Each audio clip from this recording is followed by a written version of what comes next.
करें।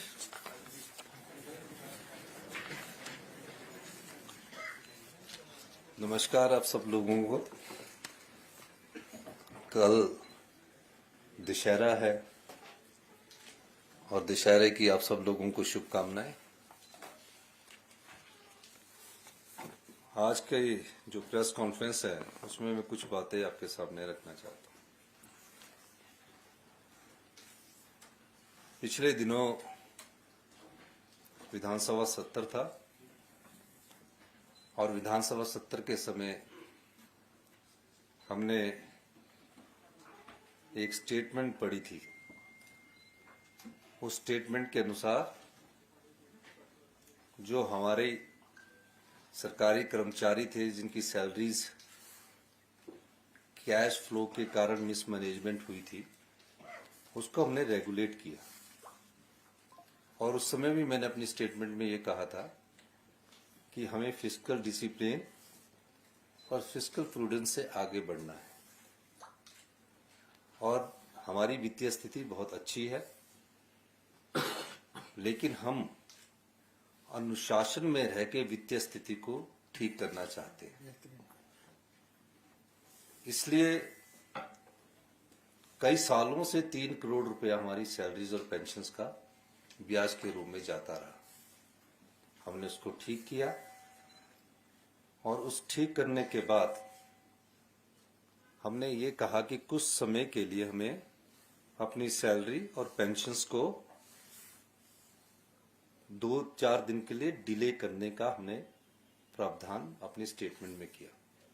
और उसमें हमने एक सिंबॉलिक कहा कि जो सरकार नेतृत्व करती है, जो सरकार का प्रतिनिधित्व करते हैं मुख्यमंत्री और उसके मंत्रिमंडल के सदस्य, वो सबसे पहले सिंबॉलिक 2 महीने के लिए अपनी सैलरी को नहीं लेंगे ताकि वित्तीय अनुशासन में रहकर आगे बढ़े। 2 महीने का हमने अधिकतम समय रखा था। और 2 महीने से पहले जिस प्रकार मुख्यमंत्री के अलावा मैं एक फाइनेंस मिनिस्टर भी हूं, फाइनेंस मिनिस्टर के नाते मेरा अलग दायित्व है और मुख्यमंत्री के नाते मेरा अलग दायित्व है। उन परिस्थितियों को हमने बड़ी अच्छी तरह अध्ययन किया।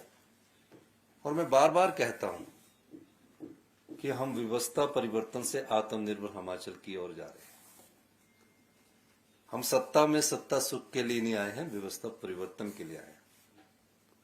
और इस संदर्भ में मैं आज ये कहना चाहता हूं कि दीपावली भी है और दीपावली की भी आप सब लोगों को शुभकामनाएं। और हिमाचल प्रदेश के सभी निवासियों को, प्रदेशवासियों को दशहरे की भी बहुत शुभकामनाएं और दीपावली की भी बहुत शुभकामनाएं। हिमाचल प्रदेश के जो सरकारी कर्मचारी हैं वो किसी न किसी रूप में प्रदेश की सेवा करते रहे। पिछले कई सालों से कई चीजों के लिए वो संघर्ष करते रहे। कईयों के मेडिकल बिल कई सालों से पड़े होते हैं, मेरे पास कई बार आए कि हमारे मेडिकल बिल दिला दीजिए।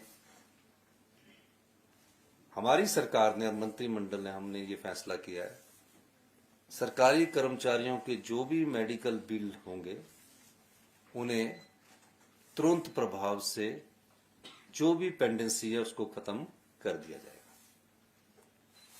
उसके बाद प्रदेश सरकार द्वारा ओपीएस लागू करने से लगभग 1,15,000 कर्मचारियों को लाभ प्रदान किया गया है, ओपीएस लागू। किंतु कुछ अधिकारी तथा कर्मचारी अभी भी एनपीएस के तहत है। महंगाई भत्ते को नियमित रूप से न दिए जाने के कारण इनके एनपीएस अंशदान में यथोचित वृद्धि न होने के कारण इन्हें पेंशन संबंधी लाभ में भविष्य में हानि उठानी पड़ सकती है। जो 1300 के करीब हमारे सरकारी कर्मचारी हैं, उन 1300 के सरकारी कर्मचारी एनपीएस के तहत है। उनमें जो उनका अंशदान है उसमें वृद्धि के कारण उनको नुकसान होता है। अतः सरकार द्वारा यह फैसला लिया गया है कि भारत सरकार द्वारा समय समय पर जारी किए जाने महंगाई भत्ते की दरों को एनपीएस अधिकारी तथा कर्मचारियों को प्रदान किया जाएगा। इस बारे में हमने 10/10/2024 को आदेश जारी कर दिए गए हैं। इससे लगभग 1364 अधिकारी तथा कर्मचारियों को लाभ होगा। ये जो ओपीएस के दायरे में ना आकर एनपीएस के दायरे में होते हैं, उनको इसका लाभ होगा। इसी तरह 75 वर्ष से अधिक की आयु के जितने भी पेंशन कर्मचारियों का एरियर की बात है, उनका सारा एरियर प्रदान कर दिया जाएगा।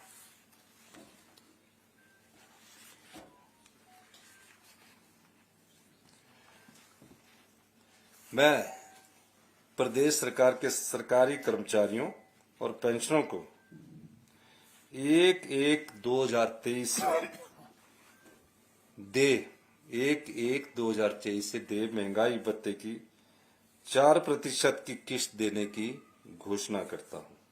इससे प्रदेश के 1,80,000 कर्मचारी और 1,70,000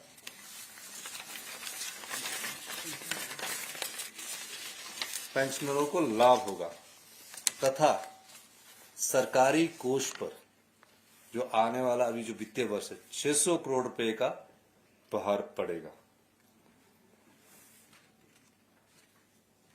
मैं दीपावली के शुभ अवसर के मद्देनजर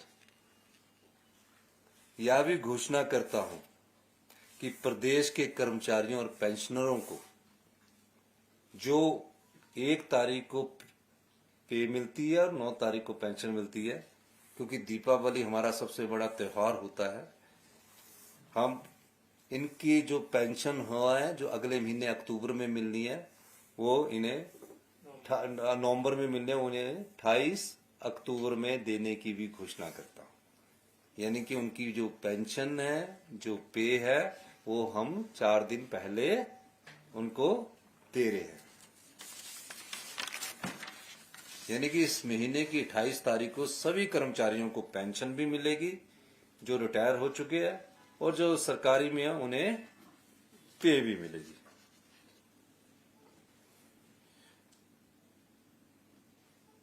और जो प्रदेश के चतुर्थ श्रेणी के कर्मचारी के जो वेतन एयर की अतिरिक्त किस्त ₹20,000 की अदायगी भी इस वित्तीय वर्ष में करने की मैं घोषणा करता हूं। इसी तरह प्रदेश के 75 वर्ष से अधिक आयु के पेंशनरों का पूरा बकाया एयर देने की भी घोषणा करता हूं। इस वित्तीय वर्ष में सरकार वेतन और पेंशन एरियर पर कुल जो और भी कुछ हमने परसेंटेज बनाई है, उसमें 202 करोड़ रुपए का खर्चा आएगा। तो ये जिस प्रकार का आकलन आप लोग कर रहे थे, ये आकलन करने से पहले थोड़ा सा आप सभी, आपको नहीं मैं कहूंगा, कुछ पत्रकार बंधु दिल्ली तक खबरें चला रहे थे, और कुछ तो हमारे राष्ट्रीय नेता हैं और फाइनेंस मिनिस्टर निर्मला सीतारमण भी है, वो तो फाइनेंस का पूरे रखते हैं। हमारी ट्रेजरी अभी तक ओवरड्राफ्ट नहीं हुई। मैंने कहा कि पिछले साल हमने 2011 दिसंबर 2022 को जब हमने सत्ता संभाली, 1 महीने तक मैं और मुख्यमंत्री मुकेश अग्निहोत्री जी ने, जिस समय गंभीर वित्तीय स्थिति थी, उस पर चर्चा की। चर्चा करने के बाद हमने दृष्टिकोण अपनाया और आत्मनिर्भर हिमाचल की नींव रखी, जिसकी की पहले बजट में आपको कल्पना की। पर आपने उस बजट में, क्योंकि वो बदला हुआ बजट था, उस बदले हुए बजट को आपने सोचा पता नहीं किस दिशा में आगे बढ़ेंगे, और 1 साल के भीतर 2023-24 में 2200 करोड़ रुपए का अतिरिक्त राजस्व कमाया। 2024-25 में उसमें कितने % की वृद्धि हो रही है वो 31 मार्च 2025 को पता लगेगा। लेकिन पूरे जर्नल में ऐसा लगा कि तनख्वाह देने के लिए पैसे नहीं है। जब हमने मंत्रियों की विधानसभा के सत्र में और मुख्यमंत्री की 2 महीने की सैलरी रोकने की बात की थी, तो मैंने कहा ये सिंबॉलिक, हम जो 4 दिन का जो फिस्कल मैनेजमेंट है इसके लिए कर रहे हैं, उसके बाद कर्मचारियों को करेंगे, क्योंकि हम हिमाचल प्रदेश की सरकार का प्रतिनिधित्व करते हैं। लेकिन उसका उल्ट इतना प्रचार किया गया, उल्ट देखने के लिए इतना सब कुछ कहा गया, ऐसा कुछ नहीं है।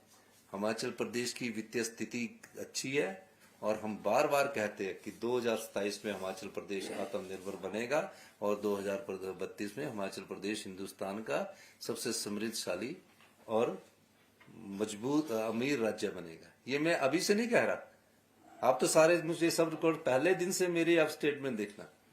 तो ये हम सरकारी कर्मचारियों को 4% हमने जो डीए दिया है और जो मेडिकल बिल का पूरा भुगतान कर दिया है। आने वाले समय में आप और भी चीजें देखेंगे जो अभी भविष्य के गर्भ में आपको छिपी है, जो हम आने वाले समय में कराएंगे। सुधार की प्रक्रिया प्रदेश में पूर्णतः जारी है, फैसले लिए जा रहे हैं, पर उससे आम आदमी को असर नहीं हो रहा है। हम कड़े फैसले ले रहे हैं, उससे आम आदमी को हासिल नहीं हो रहा है।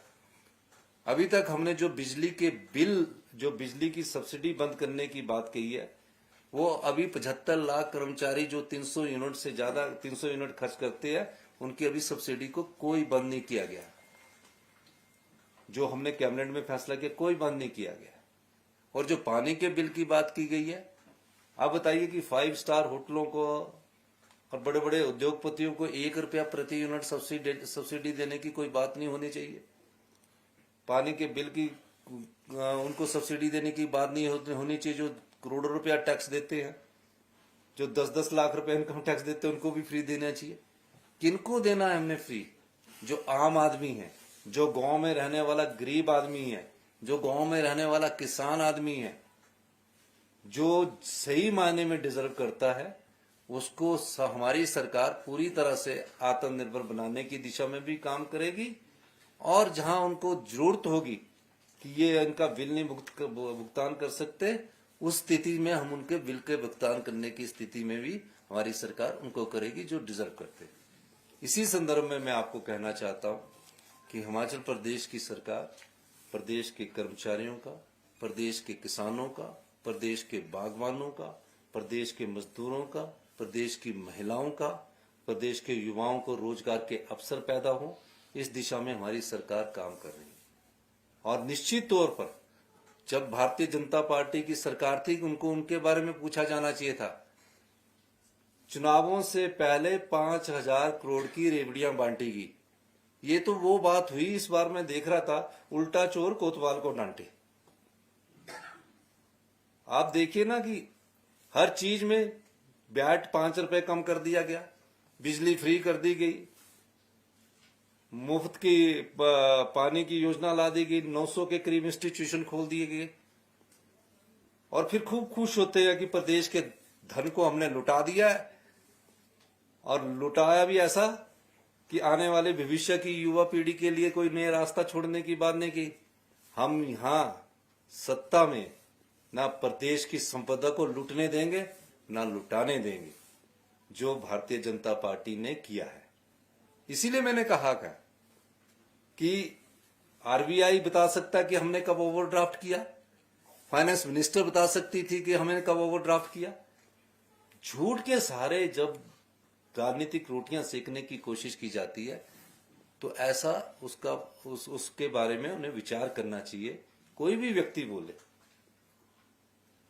क्योंकि जो हमारी ट्रेजरी है वो तो आरबीआई के साथ अटैच्ड है, हर चीज का पता लग जाता कि कहां है। तो इसलिए हम आपको कहना चाहते हैं कि प्रदेश ने प्रदेश के कर्मचारियों के हित में, पेंशनरों के हित में ये फैसला किया।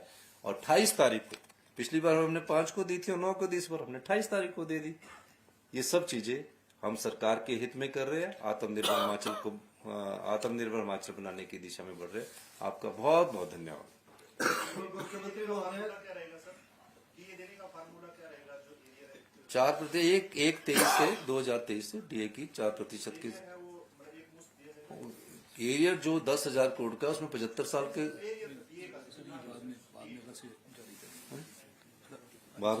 बाहर में इसकी वैसे जारी करेंगे। मुख्यमंत्री महोदय, देश के प्रधानमंत्री ने और सभी मंत्रियों ने हरियाणा में जो था आपकी आर्थिक स्थिति को लेकर चुनावों में दी, तो उसका क्या, उसको किस एंगल से लेते हैं आप? देखिए, मुझे ये समझ नहीं आया कि हिमाचल प्रदेश में बड़ा सौहार्द रहता था। जब से चुनाव आते तो हिमाचल प्रदेश की पूरे चर्चा हुई, सब कुछ पता था उन्हें। अरे क्या देश की फाइनेंस मिनिस्टर को कुछ नहीं पता होगा? सब कुछ पता था, लेकिन इस प्रकार से प्रकट किया गया जो कि गलत है। ऐसा राजनीति में नहीं होना चाहिए। जो मेडिकल रिइंबर्समेंट आपने देना, ये कर्मचारी काफी सालों से कर्मचारी मेरे को मिले थे, अभी मैं मेडिकल कॉलेज भी गया था और जगह भी गया, कि हमारे 2-2 साल से मेडिकल बिल ही नहीं मिले हैं, 3-3 साल से मेडिकल बिल नहीं बने हैं, हम पैसा तो खर्च कर चुके हैं। तो मैंने कहा कि ये मेडिकल वाले जो बिल है ये सारे अभी पूरे कर दिए जाएंगे। उनके लिए बजट करके उनको पूरे जिनके भी आज तक के विचारों के, क्योंकि ये जो ज्यादा